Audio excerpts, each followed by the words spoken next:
Welcome guys, এটা হচ্ছে part 2।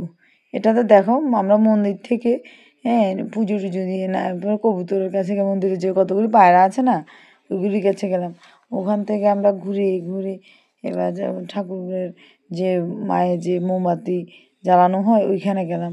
ওখানে গিয়ে মোমবাতি জ্বালিয়ে প্রণাম করে টুরে এরপর আমরা এবার বেরিয়ে এলাম আস্তে আস্তে। ঘুরে ঘুরে এবার আমরা পুকুরের দিকে, মায়ের যে দিঘিটা ওইটার দিকে এলাম। ওইখানে কচ্ছপের প্রণাম টনাম করলাম, কচ্ছপকে একটু বিস্কিট টিস্কিট খাওয়ালাম। আমি, আমার মেয়ে, সবাই মিলে, আমার বোনও গিয়েছিল। তো আমরা সবাই মিলে এবার সুন্দর করে দেখো ওরা সবাই খাওয়াচ্ছে, আমরাও খাওয়াচ্ছি। এখানে আমরা আছি ভেতরের দিকে, দেখা যাচ্ছে না আর কি।